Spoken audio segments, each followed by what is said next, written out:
আমাদের জাতীয়তাবাদী দলের ভারপ্রাপ্ত চেয়ারম্যান জনাব তারেক রহমান,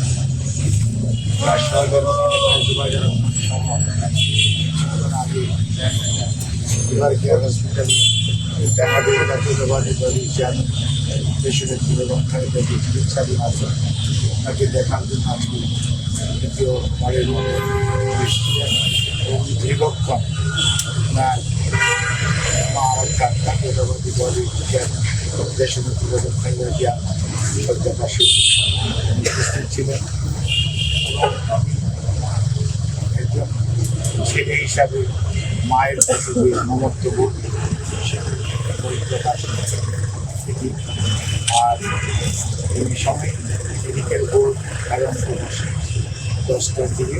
আপনাদের আগেও বলেছি, সেই মেডিকেল বোর্ডের সদস্য হিসাবে ডক্টর জুবাইদুর রহমান আমাদের ইউকে এবং ইউএসএতে যে সমস্ত সদস্যরা আমার বাংলাদেশে চিকিৎসকরা মেডিকেল বোর্ডে দেশনেত্রী বেগম খালেদা জিয়ার চিকিৎসার জন্য দায়িত্ব পালন করছে, তাদের সাথে নিয়মিত করেছে এবং মেডিকেল বোর্ডের সদস্যদের সর্বসম্মত সিদ্ধান্ত নিয়ে এখানে নেতৃত্বে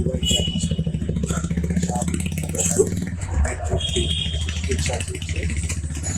এই চিকিৎসা অন্যান্য যেরকমভাবে হয়, অর্থাৎ পরামর্শ দ্বারা যেরকমভাবে দেয় সেই অনুযায়ী পরবর্তী চিকিৎসা পরিচালনা করা হয় এবং পরিবেশ মোতাবেকই চিকিৎসা যাতে যথাযথভাবে হয় সেই দিকে মেডিকেল বোর্ডের সদস্যরা সার্বক্ষণিকভাবে দৃষ্টি রাখেন এবং নেভি তত্ত্বাবধানে অর্থাৎ আপনার আইসিইউ সেখানে চিকিৎসা সুস্থতার জন্য আমরা সবাই আল্লাহ রাব্বুল আলামিনের কাছে দোয়া করি।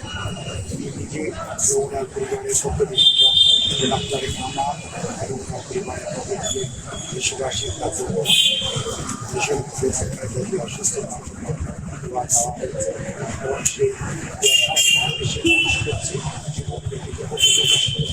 চিকিৎসকের সহ নার্স দায়িত্ব পালন করছে, সেজন্য সবাই ধন্যবাদ জানিয়েছে। মায়ের চিকিৎসার জন্য সবসময় দায়িত্ব পালন করা। অন্যদিকে এই হসপিটালে ভর্তিকৃত রোগীদের চিকিৎসায় যাতে কোনো ধরনের ব্যাঘাত না হয় সেজন্য দলীয় নেতা কর্মীদেরকে আহ্বান জানাচ্ছে যাতে ওনারা অহেতু হসপিটালের চিকিৎসা কার্যক্রমে ব্যাঘাত সৃষ্টি হয় এমন কোনো কার্যক্রম থেকে অর্থাৎ তাদের ব্যাপক উপস্থিতি অথবা তাদের অহেতু কোনো ধরনের উপস্থিতি চিকিৎসার যাতে বিড়ম্বনার সৃষ্টি না করে অথবা এই হসপিটালে আগত রোগীরা যাতে চিকিৎসা সঠিকভাবে নিতে পারে সেজন্য অত্যন্ত ওনার কনসার্ন শো করেছেন এবং সেজন্য দলীয় নেতাকর্মীদের নির্দেশ দিয়েছেন এবং অনুরোধ করেছেন যাতে এই হসপিটালে চিকিৎসার জন্য যারা রোগীরা আছে এবং দেশনেত্রী বেগম খালেদা জিয়ার চিকিৎসাতেও যাতে ব্যাঘাত না হয়, অনেক রোগীদের চিকিৎসাতেও যাতে ব্যাঘাত সৃষ্টি না হয় সেটা সবাই যাতে অত্যন্ত সাবধানতা অবলম্বন করে এবং কোনো ধরনের চিকিৎসায় কোনো কার্যক্রমের সাথে নিজেদেরকে জড়িত না। আর আপনাদের মাধ্যমে আমরা এইটুকু বলতে পারি যে চিকিৎসা যেখানে চলছে সেখানে চিকিৎসকরা তাদের সর্বোচ্চ মেধা দিয়ে দেশে এবং বিদেশে চিকিৎসকের দায়িত্ব পালন করছে এবং দায়িত্ব পালন করতে থাকবে এবং তার সুস্থতার জন্য আমরা মহান রাব্বুল আলামিনের সাহায্য দোয়া মহব্বতে সেই সাথে আমরা দেশবাসীর কাছে দেশনেত্রী বেগম খালেদা জিয়ার সুস্থতার জন্য পরিবারের পক্ষ থেকে বিশেষ করে ভারপ্রাপ্ত চেয়ারম্যান তারেক রহমানের পক্ষ থেকে আমরা সবাই দেশবাসীর দোয়া চাই।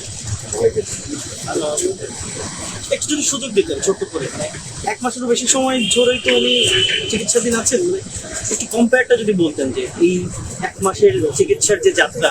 সত্যিকার অর্থে দেশনেত্রী বেগম খালেদা জিয়া 23শে নভেম্বর এখানে ভর্তি হয়েছে। ভর্তি হওয়ার পরবর্তী তার শারীরিক অবস্থা বেশ অবনতি হয়েছিল। অবনতি হওয়ার কারণেই টেবিল থেকে সিসি থেকে আইসিইউতে আছে এবং আইসিইউ থেকে চিকিৎসক আছে। স্বাভাবিকভাবেই ওনার শারীরিক অবস্থার উন্নতি হয়েছে এই কথা বলা যাবে, কিন্তু ওনার অবস্থা অত্যন্ত জটিল সংকটময় মুহূর্ত পার করছে। যদি আল্লাহ আল্লাহ করে চিকিৎসকদের চিকিৎসা প্রচেষ্টা ও আল্লাহর শেষ মেহেরবানি যদি এই সংকটটা উঠিয়ে যেতে পারে আলহামদুলিল্লাহ, তাহলে হয়তো আমরা ভালো কিছু